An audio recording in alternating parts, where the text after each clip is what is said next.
Sigmund Freud کے جنسی نظریات کا تعارف و تجزیہ۔ سگمنڈ فرائڈ نے نفسیات کے میدان میں انقلاب برپا کیا، خاص طور پر جنسی نفسیات کے حوالے سے۔ اس کا یہ کام انسانی شخصیت کی تشکیل، ذہنی بیماریوں کے اسباب اور انسان کی لاشعوری حرکات کو سمجھنے میں بنیادی اہمیت رکھتا ہے۔ اس حوالے سے فرائڈ کے بنیادی نظریات اور تصورات مندرجہ ذیل ہیں۔ پہلا تصور، جنسی نفسیات کی بنیادیں۔ فرائڈ کے مطابق انسانی نفسیات کی جڑیں جنسی توانائی میں ہیں، جو زندگی کے ابتدائی مراحل سے انسان کے رویے اور شخصیت کو متاثر کرتی ہے۔ فرائڈ نے زندگی کے مختلف مراحل میں انسان کے جنسی رجحانات اور ان کے نفسیاتی اثرات کا جائزہ لیا ہے۔ دوسرا تصور، نفسیاتی ترقی کے مراحل۔ فرائڈ نے انسانی نفسیاتی ترقی کو 5 مراحل میں تقسیم کیا اور ہر مرحلے کو جسم کے کسی خاص حصے سے وابستہ کیا۔ مثلا نمبر 1، زبانی مرحلہ، عرصہ پیدائش سے 1 سال تک، مرکز منہ، چوسنے، کھانے اور زبانی تحریک کا مرحلہ۔ خصوصیات، بچے کا لذت کا مرکز منہ ہوتا ہے۔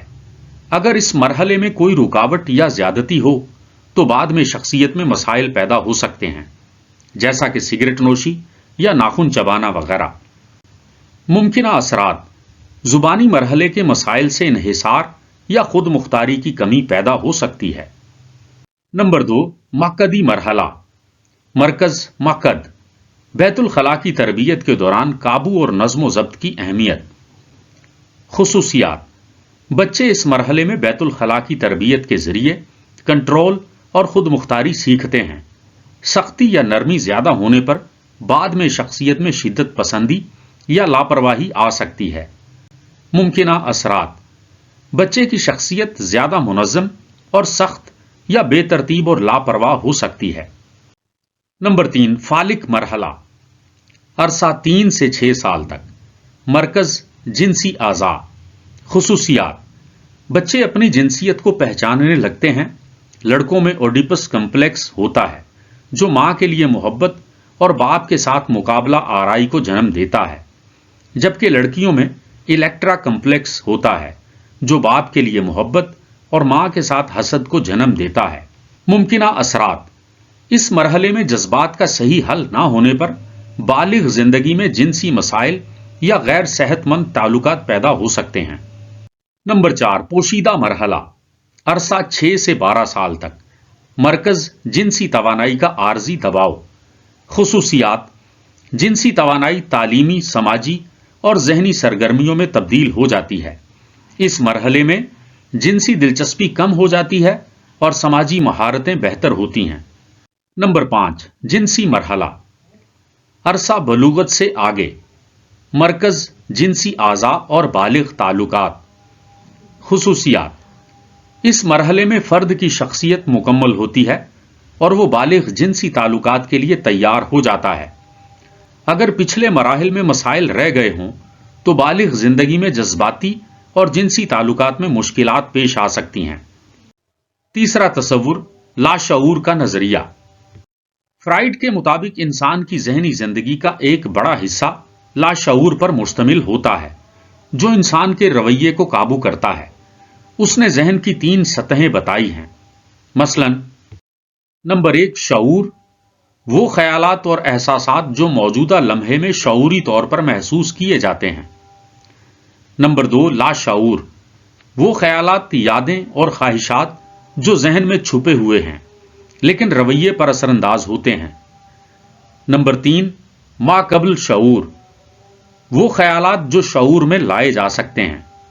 چوتھا تصور، شخصیت کی ساخت۔ فرائڈ نے انسانی شخصیت کو 3 اجزاء میں تقسیم کیا ہے۔ مثلا نمبر 1، لا ذات، یہ جبلتوں اور خواہشات کا وہ حصہ ہے جو لذت کے فوری حصول پر زور دیتا ہے۔ مثال، ایک بچہ بھوک لگنے پر فوری دودھ مانگتا ہے۔ نمبر 2، انا، یہ حقیقت پر مبنی حصہ ہے جو لا ذات کی خواہشات اور حقیقت کے تقاضوں کے درمیان توازن پیدا کرتا ہے۔ مثال، ایک شخص بھوک کے دوران مناسب وقت پر کھانے کا انتظار کرتا ہے۔ نمبر 3، فوق الانا، یہ حصہ اخلاقیات اور سماجی اصولوں کا نمائندہ ہے۔ مثال، ایک شخص بھوک کے باوجود دوسروں کے لیے کھانے کو چھوڑ سکتا ہے۔ پانچواں تصور، دفاعی طریقہ کار۔ فرائیڈ نے کہا کہ ذہن جذباتی تنازعات کو دبانے کے لیے دفاعی طریقے اپناتا ہے۔ مثلا، نمبر 1، جواز پیش کرنا، غلط کاموں کے لیے مناسب وضاحت تلاش کرنا۔ نمبر 2، دبانا، ناخوشگوار خیالات کو لاشعور میں دھکیل دینا۔ نمبر 3، منتقلی، اپنی کمزوریوں کو دوسروں پر ڈال دینا۔ فرائیڈ کے جنسی نظریات پر تنقید۔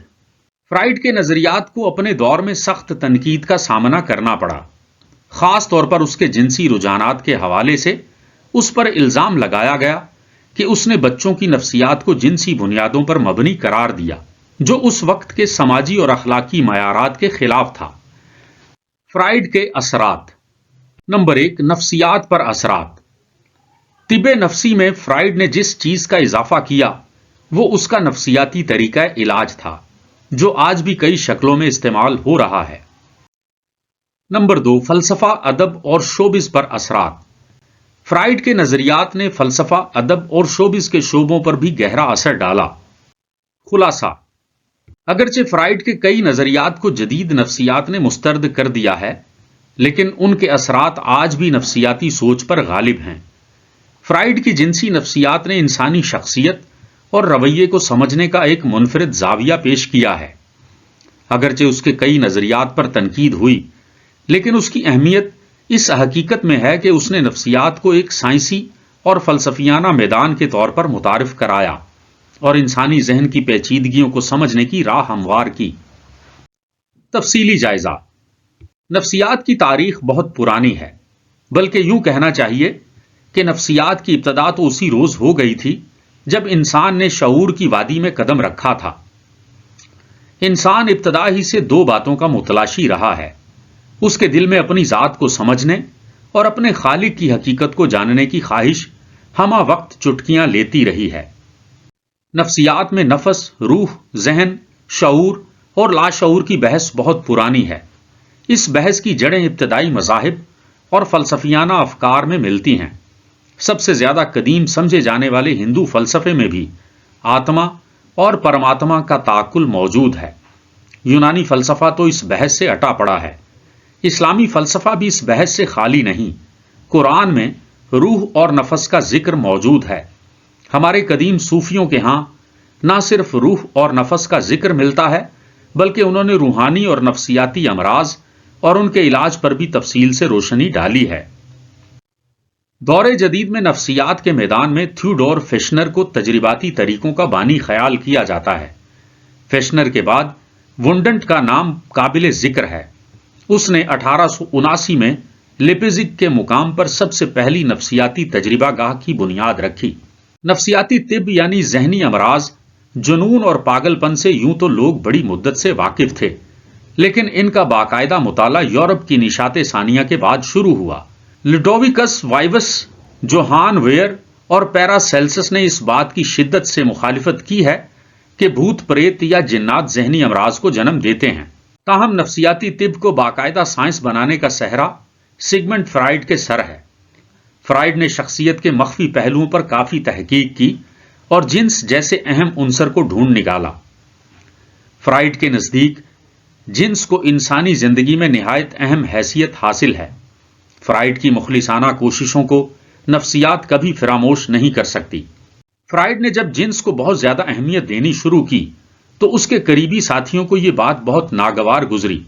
چنانچہ اس کے رفیق کار سی جی سونگ نے فرائیڈ سے اختلافات کرتے ہوئے تحلیل نفسی کے نام سے اپنا الگ دبستان قائم کر لیا۔ سونگ کی نفسیات بلا شبہ حقیقت کے بہت زیادہ قریب ہے، لیکن مشکل یہ ہے کہ اس کی نفسیات میں فلسفہ و مذہب، اساطیر اور لوک کہانیوں کا رنگ اتنا گہرا ہے کہ ایک عام شخص کے لیے سونگ کی نفسیات کو سمجھنا ممکن نہیں۔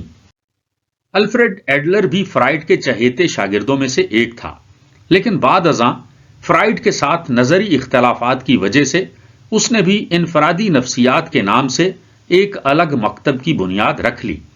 ایڈلر کی تحریروں میں سونگ کی طرح گہرائی نہیں، شاید یہی وجہ ہے کہ فرائڈ کے بعد ایڈلر کی نفسیات عوام کے لیے زیادہ پرکشش ہے۔ نفسیات کا دائرہ بہت وسیع ہے۔ نفسیات کا تعلق ہماری نفسی کیفیات سے ہے۔ سب لوگوں کی نفسی کیفیات یکساں نہیں ہوتی۔ خدا نے کوئی بھی دو انسان ایک جیسے پیدا نہیں کیے۔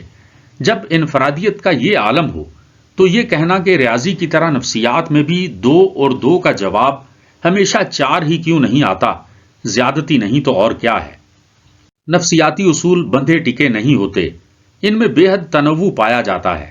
ہر نفسی معالج کا طریقہ کار دوسرے سے مختلف ہے۔ انسانی شخصیت کے بے شمار پہلو ہیں۔ کوئی شخصیت کو ایک زاویے سے دیکھتا ہے تو کوئی دوسرے سے۔ ہم یہ تو کہہ سکتے ہیں کہ ہم نے جزوی طور پر شخصیت کے متعدد پہلوؤں کا مشاہدہ کر لیا ہے، لیکن ہم یہ دعویٰ کرنے سے معذور ہیں کہ ہم نے اس مشاہدے میں کلیت کا رنگ بھر لیا ہے، کیونکہ انسانی مشاہدہ ابھی اتنا بہتر اور وسیع نہیں ہو سکا۔ ہمارے ہاں نفسیات کو ابھی تک ویسی سند قبولیت نہیں ملی جو اس کا حق ہے۔ اکثریت اس کی افادیت سے ابھی تک واقف ہی نہیں۔ شاید اس کی ایک وجہ یہ ہو کہ ہماری معاشرت و ثقافت، ہمارا تہذیب و تمدن، رسم و رواج اور انداز فکر مغربی معاشرت و ثقافت اور تہذیب و تمدن سے قطعاً مختلف ہے۔ بنیادی یا عالمگیر حقائق سے قطع نظر، ضروری نہیں کہ جو شے مغرب کے مزاج کے مطابق ہو وہ مشرقی اذہان کے لیے بھی قابل قبول ہو۔ نفسیات کو یہاں رائج کرنے کے لیے ضروری ہے کہ اس کا خمیر بھی اسی مٹی سے اٹھایا جائے۔ لیکن یہ تو تصویر کا ایک رخ ہے۔ تصویر کا دوسرا رخ یہ ہے کہ آج سائنسی اور مواصلاتی ترقی کی وجہ سے دنیا اتنی چھوٹی ہو گئی ہے کہ اب واقعی اقوام عالم ایک ہی برادری کے جملہ افراد لگتے ہیں۔ جب قرب و یگانگت کا یہ عالم ہے تو ہم یہ کیسے کہہ سکتے ہیں کہ مغربی خمیر سے جنم لینے والے علوم کے لیے مشرقی فضا سازگار نہیں؟ اس قسم کی باتوں سے عالمی برادری کے قیام و استحکام کے لیے کوئی مدد نہیں مل سکتی۔ قرآن کریم کی ایک آیت کا مفہوم ہے کہ دنیا کی مختلف اقوام کی مغایرت ختم ہو جائے گی اور وہ ایک دوسری کو پہچان لیں گی۔ سورۃ الحجرات آیت 13۔ فرائڈ نے روایتی نفسیات کی دھجیاں بڑی بے دردی سے بکھیری ہیں۔ اس نے نہ صرف شخصیت کے مختلف گمنام گوشوں کا کھوج لگانے کی کوشش کی، بلکہ اس نے اپنے دور کی معاشرتی اقدار اور سماجی بندھنوں کی جبریت پر بھی تابڑ توڑ حملے کیے۔ بلا شبہ فرائڈ کی تحقیقات سائنسی اصولوں پر مبنی تھیں، لیکن اس کے باوجود اس نے کبھی یہ ضد نہیں کی کہ اس کے نظریات میں کوئی خامی نہیں۔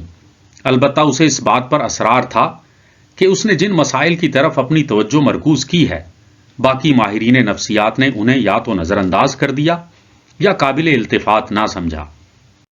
فرائڈ کی زیادہ تر توجہ محرکات اور ان کے تصادم پر مرکوز رہی۔ محرکات کے تصادم سے فرد کی روزمرہ زندگی پر کیا اثرات مرتب ہوتے ہیں، فرائڈ نے ان تاثرات کا بھی گہری نظر سے مشاہدہ کیا۔ فرائڈ کے نزدیک انسانی ذہن کی مثال سمندر میں تیرنے والے برف کے تودے کی سی ہے، جس کا تھوڑا سا حصہ پانی کی سطح سے اوپر اور زیادہ حصہ پانی میں ہوتا ہے۔ پانی کی سطح سے اوپر والے حصے کو وہ شعور اور باقی حصے کو لاشعور کا نام دیتا ہے۔ شعور کی گہرائی کا اندازہ بہت آسان ہے کیونکہ اس کی کائنات بہت محدود ہے، لیکن اس کے برعکس لاشعور کی اتھاہ گہرائیوں کا اندازہ ممکن نہیں۔ فرائڈ نے لاشعور کو بہت زیادہ اہمیت دی ہے۔ اس کے خیال میں جب تک ہم لاشعور اور اس میں مبتنا خواہشات کا کھوج نہ لگا لیں، ہم انسانی کردار کو پوری طرح نہیں سمجھ سکتے۔ بروئر اور فرائڈ نے کئی مریضوں پر تجربات کے دوران اس بات کا مشاہدہ کیا کہ عمل تنویم سے مریض اپنے ان گزشتہ تجربات کو بآسانی یاد کر لیتا ہے جنہیں بظاہر وہ بالکل فراموش کر چکا ہوتا ہے۔ یہ یادداشتیں لاشعور میں محفوظ رہتی ہیں، تاہم انہیں شعور میں لانا آسان نہیں۔ لاشعور کا تعقل بلا شبہ فرائڈ کا اپنا وضع کردہ نہیں۔ فرائڈ کے متعدد پیشرو اور اس کے معاصرین اس تعقل کو استعمال میں لا چکے تھے، لیکن فرائڈ نے لاشعور کو جو معنی پہنائے اور جو اہمیت بخشی، اس کا سہرا فرائڈ ہی کے سر بندھتا ہے۔ فرائڈ کے نزدیک ہماری نفسی زندگی کا دار و مدار لاشعور پر ہے۔ شعور کی حیثیت ثانوی ہے۔ لاشعور ان تجربات اور جذبات کا نام ہے جنہیں معاشرے کی اخلاقی قدروں کی وجہ سے دبانا پڑتا ہے۔ وہ تجربات و مشاہدات کی مدد سے اس نتیجے پر پہنچا کہ لاشعور کے کچھ لازمی محرکات ہوتے ہیں۔ ان لازمی محرکات کو اس نے نا آسودہ تمنائیں اور تشنہ تکمیل خواہشات کا نام دیا ہے۔ ایک نوجوان عورت کسی کے دام محبت میں گرفتار تھی کہ اس کا باپ بیمار پڑ گیا۔ باپ کی تیمارداری اس پر فرض تھی۔ اس احساس فرض نے اسے اپنے معاشقے سے دستبردار ہونے پر مجبور کیا، لیکن وہ ان یادوں کو اپنے ذہن سے خارج نہ کر سکی۔ یہ خواہشات شعور سے نکل کر لاشعور میں خیمہ زن ہو گئیں۔ چنانچہ شعور اور لاشعور میں تصادم شروع ہو گیا، جس کا نتیجہ ہیجانی فالج کی صورت میں ظاہر ہوا۔ زبان کی لغزش اور فروگزاشت کے بارے میں بھی فرائڈ کا یہی خیال ہے۔ وہ کہتا ہے کہ اگر ہم اپنی لغزشوں کا تجزیہ کریں تو ہمیں معلوم ہوگا کہ ان کے پیچھے بھی کوئی نہ کوئی قصدن ارادہ کار فرما ہوتا ہے۔ بالفاظ دیگر، ہر لغزش قصدن ہوتی ہے۔ یہ قصد یا ارادہ شعوری بھی ہو سکتا ہے اور لاشعوری بھی۔ کسی دلہن کا اپنی شادی کی انگوٹھی گم کر دینا اس بات کا لاشعوری اظہار ہے کہ وہ اپنے شوہر سے گلو خلاصی کی متمنی ہے۔ فرائڈ نے آزاد تلازم کی مدد سے ایک اور اصول دریافت کیا، وہ یہ کہ ایسی شے جس کے بارے میں جتنی سختی سے منع کیا جائے اس کی خواہش اتنی ہی شدت سے ابھرتی ہے۔ اس کا کہنا ہے کہ اگر لوگ ان چیزوں کی خواہش نہ کرتے تو پھر ان پر پابندی عائد کرنے کا سوال ہی پیدا نہ ہوتا۔ فرائڈ نے اعصابی خلل اور اس کے مریضوں کے بارے میں اپنے خیالات کا اظہار کرتے ہوئے کہا کہ ان لوگوں میں اس قوت کا فقدان ہوتا ہے جس کی مدد سے فرد اپنی زندگی کے حقائق کا سامنا کرتا ہے۔ فرائڈ اس قوت کو قوت حیات کا نام دیتا ہے۔ یہ قوت ہماری ذہنی زندگی کے غیر شعوری حصے سے سر اٹھاتی ہے اور زندگی کے ہر پہلو میں جاری و ساری رہتی ہے۔ فرائڈ نے شخصیت کو 3 حصوں میں تقسیم کیا اور کہا کہ لا ذات ہماری ابتدائی جبلت کی مظہر ہے، اس کا مقام غیر شعوری حصے میں ہے، یہ ہر حالت میں اپنی تسکین چاہتی ہے، لیکن ہماری عقلی ذات جسے وہ انا کہتا ہے لا ذات کی جبلی خواہشات پر کڑی نظر رکھتی ہے اور انہیں دوبارہ غیر شعوری حصے میں مقید کر دیتی ہے۔ یہ ضمیر کی طرح فوق الانا اور اخلاقی تصورات کا مرکز ہوتی ہے۔ انا اور لا ذات میں مسلسل تصادم کی کیفیت جاری رہتی ہے۔ فوق الانا اس کشمکش کو تحلیل کرنے کی سعی کرتی ہے۔ طبعی افراد میں یہ آویزش کامیابی کے ساتھ تحلیل ہو جاتی ہے۔ فرائڈ نے جب سبیانی جنسیت کا نظریہ پیش کیا تو ہر طرف ایک طوفان بدتمیزی برپا ہو گیا۔ 1910 عیسوی میں ایک جرمن ماہر عضویات نے میز پر مکہ مارتے ہوئے بڑی حقارت سے کہا، یہ ایسا موضوع نہیں کہ اسے سائنسی مسائل کی صف میں شامل کیا جائے، اس پر بحث کرنے کی بجائے فرائڈ کو پولیس کے حوالے کر دینا چاہیے۔ بڈاپسٹ میڈیکل سوسائٹی نے کہا کہ فرائڈ کی تحریریں فاحش نگاری کے سوا کچھ نہیں، چنانچہ اس کی بہترین جگہ قید خانہ ہے۔ اس کے علاوہ ہیمبرگ میں ڈاکٹروں کے ایک اجلاس میں متفقہ طور پر یہ فیصلہ کیا گیا کہ فرائڈ کا طریقہ کار بے حد خطرناک ہے اور یہ مریضوں میں جنسی جراثیم کی پرورش کرتا ہے۔ ایک صاحب نے تو یہاں تک کہہ دیا کہ فرائڈ کا طریقہ علاج اعضائے جنسی کے سوا کچھ بھی نہیں۔ شاید یہی وجہ تھی کہ فرائڈ کو اپنے سبیانی جنسیت کے نظریہ میں ترمیم کرنا پڑی۔ چنانچہ فرائڈ نے اپنے پہلے تعقل پر نظر ثانی کرتے ہوئے کہا، ہمیں یہ بات کبھی فراموش نہیں کرنی چاہیے کہ بچوں میں جنس کی وہ شدت نہیں ہوتی جو ایک بالغ نوجوان کی خاصیت ہے، کیونکہ جنسی غدود اور حیات آفریں افراز ابھی ناپختہ ہوتے ہیں۔ ان میں ارتکاز کی بجائے انتشار کی کیفیت نمایاں ہوتی ہے۔ ان کا مقصد محض جسمانی مسرت کا حصول ہوتا ہے، خواہ وہ جسم کے کسی بھی حصے سے حاصل ہو۔ سبیانی مسرت کی مثال خود کار شہوانیت کی سی ہے۔ فرائڈ نے نفسی جنسی نشوونما کے 4 مراحل بیان کیے ہیں۔ نمبر 1 دہنی دور، نمبر 2 مبرزی دور، اور نمبر 3 جنسی دور، نمبر 4 تناسلی دور۔ دہنی دور۔ دہنی دور وہ مرحلہ ہے جب بچہ فقط اپنے منہ کے ذریعے لذت حاصل کرتا ہے۔ انگوٹھا چوسنے کا عمل بھی اسی زمرے میں آتا ہے۔ انگوٹھا چوسنے میں جنسی لذت پنہاں ہوتی ہے، یہ بھی لبیدو کے اظہار کی ایک شکل ہے۔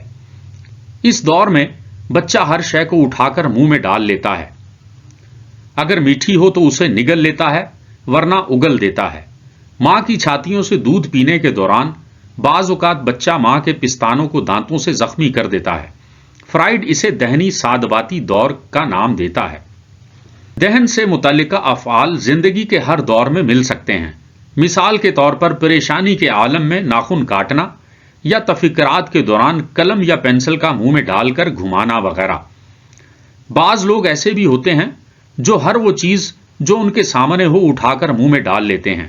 ان کا یہ عمل لاشعوری ہوتا ہے۔ فرائیڈ اس عمل کو ذہنی تثبیت کا نام دیتا ہے۔ مبرزی دور۔ مبرزی دور میں بچہ بیت الخلاء کی تربیت حاصل کرتا ہے۔ اس تربیت کا انحصار بچے کی والدہ پر ہوتا ہے کہ وہ اسے کس طرح تربیت دیتی ہے۔ اگر وہ سخت طبیعت کی مالک ہو اور بچے پر سختی کرے تو بچہ فضلات کو روک لیتا ہے۔ اس طرح وہ قبض کا شکار ہو جاتا ہے۔ اگر اس کے اس عمل کی تعمیم کی جائے تو یہ کہا جا سکتا ہے کہ یہ بچہ بڑا ہو کر ضدی اور ہٹ دھرم ہوگا۔ لیکن اگر بیت الخلاء کی تربیت کے دوران ماں کا رویہ نرم ہو تو بچے کے ذہن میں یہ تاثر ابھرے گا کہ فضلات کا اخراج انتہائی ضروری ہے۔ جنسی دور۔ جنسی دور میں تناسلی حصہ زیادہ دلچسپی کا باعث بنتا ہے، اس لیے بچے کو یہاں بھی پابندیوں سے دوچار ہونا پڑتا ہے۔ یہ پابندیاں اس میں محرومی کے احساسات کو جنم دیتی ہیں۔ اسی دور میں اوڈیپس الجھن کا آغاز ہوتا ہے۔ اس الجھن کا پس منظر یہ ہے کہ ایک قدیم یونانی شہزادے نے، جس کا نام اوڈیپس تھا، غلطی سے اپنے باپ کو قتل کر کے اپنی ماں سے شادی کر لی۔ فرائیڈ نے اس سے یہ نتیجہ اخذ کیا کہ ہر بچہ جب جنسی ارتقاء میں داخل ہوتا ہے تو وہ جنس مخالف کی طرف کشش محسوس کرتا ہے۔ لڑکی باپ میں دلچسپی لیتی ہے اور لڑکا ماں میں۔ اس کے علاوہ لڑکا اپنے باپ سے اور لڑکی اپنی ماں سے رقابت محسوس کرتی ہے۔ عمر کے ساتھ ساتھ یہ کشش گھر سے باہر کسی مخالف جنس کے ساتھ وابستہ ہو جاتی ہے، لیکن ماحول اور معاشرے کی پابندیوں کی وجہ سے تشنہ تکمیل رہتی ہے۔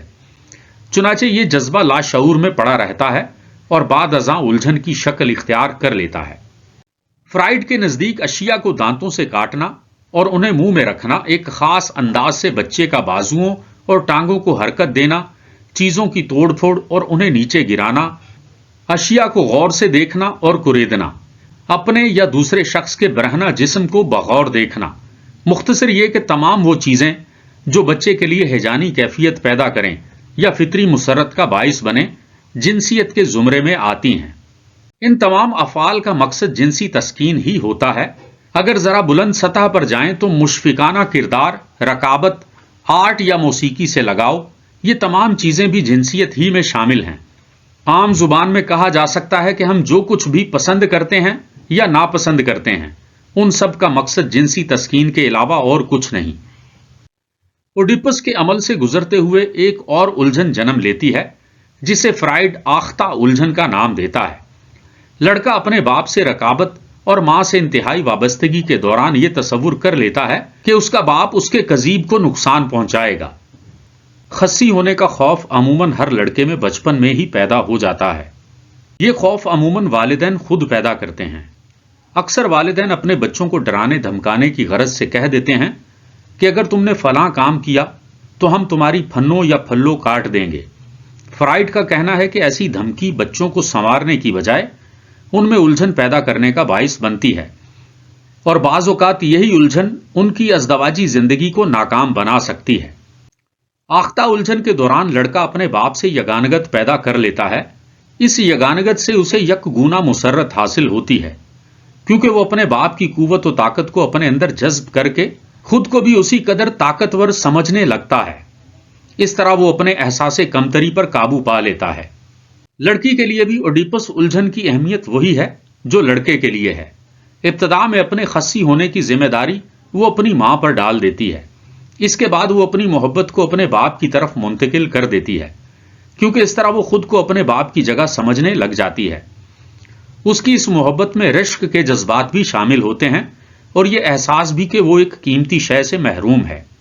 عورت میں رشک قضیب مرد کی آختہ الجھن کے برابر ہے۔ رشک قضیب اور آختہ الجھن دونوں کو مجموعی طور پر خصی ہونے کی الجھن کا نام دیا جاتا ہے۔ لڑکی یہ سمجھتی ہے کہ وہ کسی قیمتی شے سے محروم کر دی گئی ہے اور اس کی ذمہ داری اس کی ماں کے سر پر ہے، جبکہ لڑکا یہ خیال کرتا ہے کہ وہ کسی قیمتی شے سے محروم کر دیا جائے گا اور اس کا ذمہ دار اس کا باپ ہوگا۔ فرائیڈ نے ہمیں دو جنسیت کے تعقل سے بھی روشناس کرایا ہے۔ اپنی ہم جنسیت کے لیے بھی اسی طرح کی کشش پائی جاتی ہے جس طرح کی جنس مخالف کے لیے۔ بعض لوگوں میں ہم جنسیت مخفی رہتی ہے، ہم جنسیت کی یہ نو اوڈیپس الجھن کو پیچیدہ سے پیچیدہ تر کر دیتی ہے۔ نتیجتاً لڑکے میں اپنے باپ کے لیے اور لڑکی میں اپنی ماں کے لیے زو جذبی احساسات پیدا ہو جاتے ہیں، یعنی وہ ایک طرف ان سے محبت کرتے ہیں اور دوسری طرف ان سے شدید نفرت بھی کرتے ہیں۔ تناسلی دور۔ تناسلی دور سے قبل بچے کی تمام تر توجہ اپنے جسم تک محدود ہوتی ہے۔ نفسیات کی زبان میں اسے نرگسیت کہتے ہیں۔ نرگسیت کی اصطلاح اس نوجوان سے لی گئی ہے جس نے ایک بار اپنا عکس پانی میں دیکھا اور پھر اپنے ہی اوپر فریفتہ ہو گیا۔ نرگسیت کے دوران بچے کی تمام تر توجہ اپنے جسم پر مرکوز ہو جاتی ہے، یعنی بچہ اپنے جسم کی حرکات و سکنات سے ہی جنسی تسکین کر لیتا ہے۔ دوسرے لوگ محض اس لیے اس کی نظر کا مرکز بنتے ہیں کیونکہ وہ اسے اس کے جسم کے بقیہ حصوں کی شناخت اور انہیں سمجھنے میں مدد دیتے ہیں۔ اس کی دو وجوہات ہیں، یا تو اسے اپنے خارج میں کوئی ایسی شے یا ہستی نہیں ملتی کہ جس کی طرف وہ اپنی جنسی محبت کا رخ پھیر سکے، دوسری وجہ محرومی کا احساس ہے۔ جب کبھی اسے کسی شے کے حصول میں ناکامی ہوتی ہے تو وہ خارجی اشیاء یا ماحول سے ہٹ کر دوبارہ اپنی ذات میں گم ہو جاتا ہے۔ نرگسیت کی پہلی قسم کو فرائیڈ نے بنیادی نرگسیت کہا ہے اور مؤخر ذکر کو ثانوی نرگسیت کا نام دیا ہے۔ ثانوی نرگسیت میں بچہ اپنی ذات اور ماحول کے درمیان تفریق کرنے کے قابل ہو جاتا ہے۔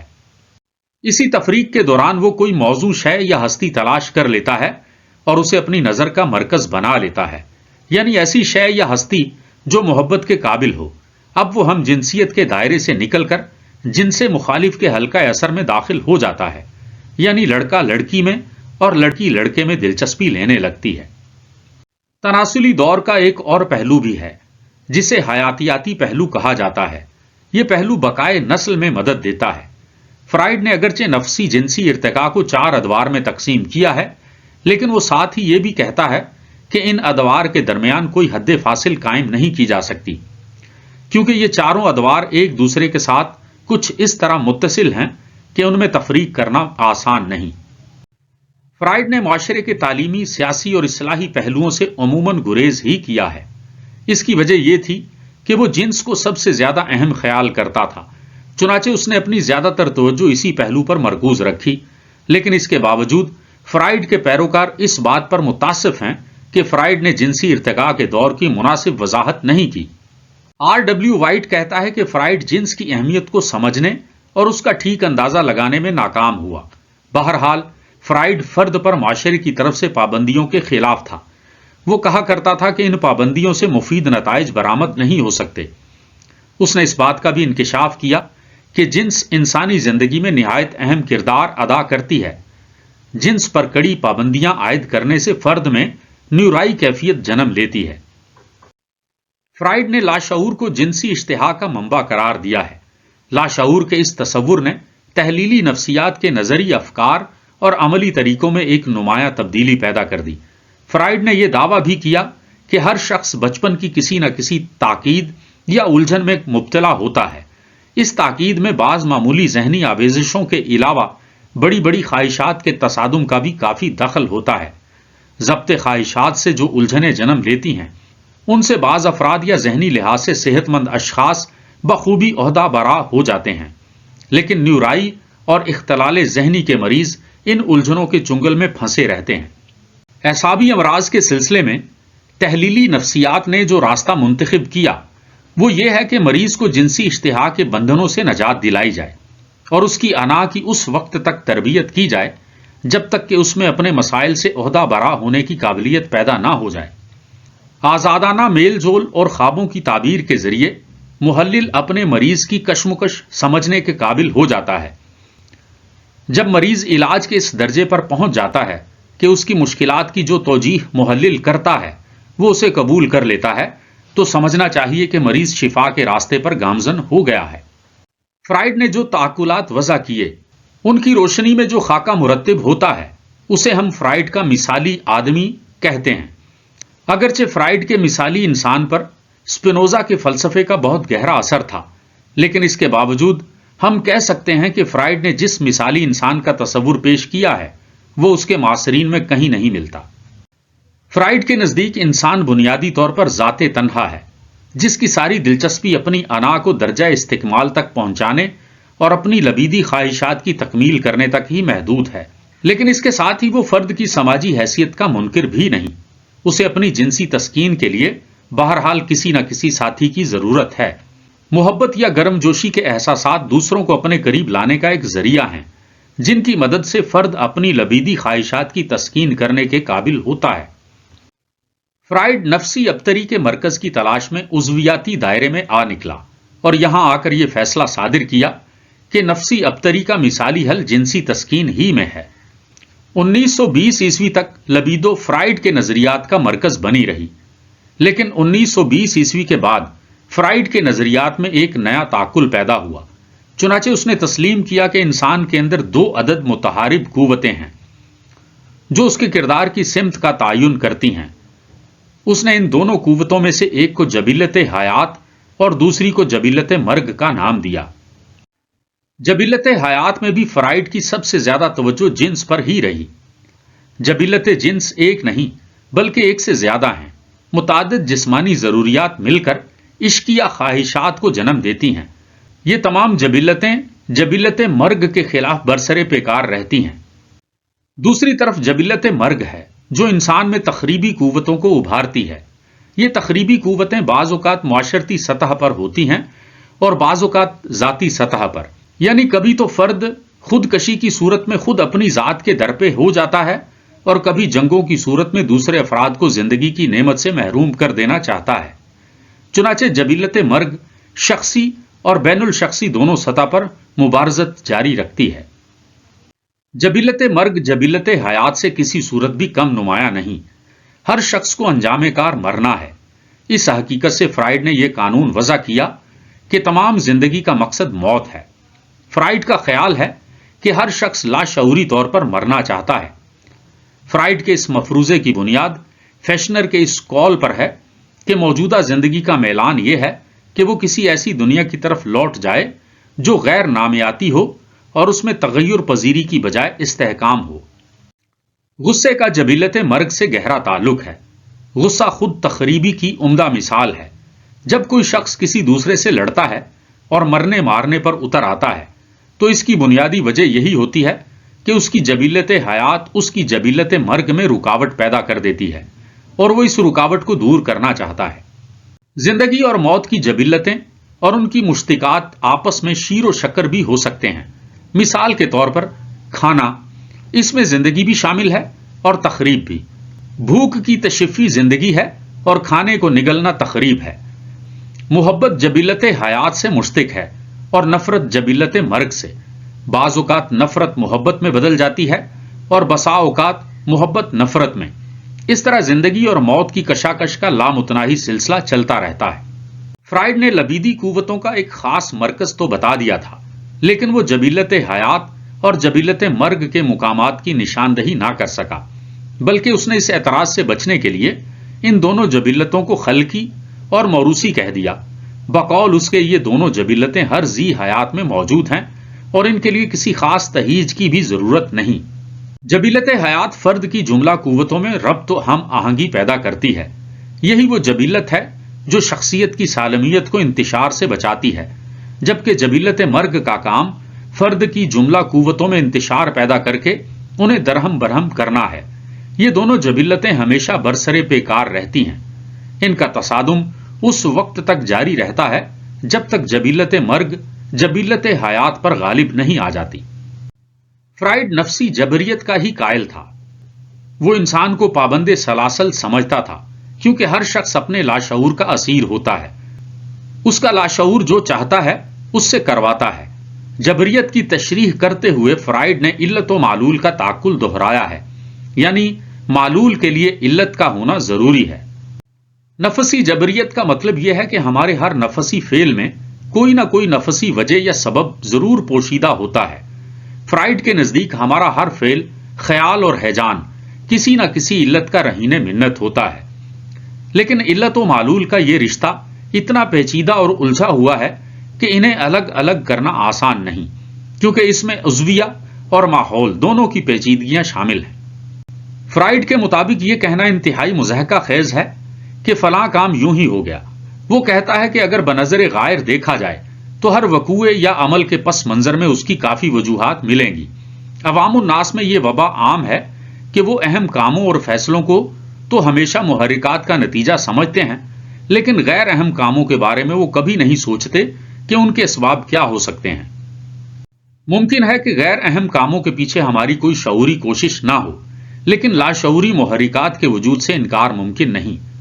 زبان کی معمولی سی لغزش سے لے کر کسی بڑے حادثے تک ہماری کوئی نہ کوئی دبی ہوئی خواہش کار فرما ہوتی ہے۔ اس خواہش کا مقصد کسی خاص منزل تک پہنچنا ہوتا ہے، لیکن ناکامی کی صورت میں یہی خواہش ہمارے شعوری مقاصد میں مداخلت پر اتر آتی ہے۔ خوابوں کے تانے بانے بھی محض تخیلات سے نہیں بنے جاتے، بلکہ ان کے پس منظر میں بھی ہماری لاشعوری خواہشات ہی ہوتی ہیں جو کسی نہ کسی رنگ میں اپنی تکمیل چاہتی ہیں۔ یہ درست ہے کہ فرائیڈ نے نفسی جبریت پر بہت زیادہ زور دیا اور ہر شے کو علت و معلول کے رشتے میں گانٹھنے کی کوشش کی۔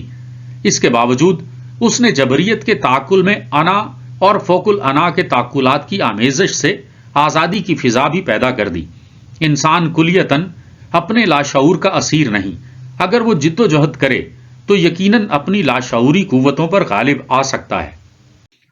اپنے مثالی انسان کے تعقلات پر مزید بحث کرتے ہوئے فرائیڈ نے مرد کو انسان کامل اور عورت کو انسان ناقص قرار دیا ہے۔ مرد کے مقابلے میں عورت ہمیشہ احساس کمتری میں مبتلا رہتی ہے، کیونکہ وہ عضو تناسل جیسی قیمتی شے سے محروم ہے۔ محرومی کا احساس اس میں کئی قسم کی پیچیدگیوں کو جنم دیتا ہے، چنانچہ وہ کسی نہ کسی صورت اپنی محرومی پر غالب آنا چاہتی ہے۔ خاوند کا حصول اور لڑکے کی پیدائش محرومی کے احساس میں کافی حد تک تخفیف کا باعث بنتے ہیں۔ مرد کی نسبت عورت میں نرگسیت بہت زیادہ ہوتی ہے۔ سنگ کی اصطلاح میں عورت دروں بھی ہوتی ہے جبکہ مرد بیروں بھی ہوتا ہے۔ عورت کی نسبت مرد زیادہ اقلیت پسند ہوتا ہے، وہ جذبات کی بجائے استدلال سے زیادہ کام لیتا ہے۔ یہی وجہ ہے کہ وہ عورت کی نہ صرف اقتصادی کفالت کرتا ہے بلکہ اسے عورت کی ذہنی تربیت اور رہنمائی کے فرائض بھی سر انجام دینے پڑتے ہیں۔ غرض سگمنڈ فرائیڈ نے انسان کے جنسی مسائل کو ہی اس کی شخصیت، معاشرت اور تمام زندگی کے مسائل کی جڑ قرار دیا ہے۔ اس کا جنسی نفسیات کا نظریہ جہاں مذہبی اور قدامت پسند معاشروں کے لیے شدید ہچکچاہٹ کا باعث ہے، وہیں نفسیاتی سائنس میں بڑی اہمیت بھی رکھتا ہے۔ ختم شد۔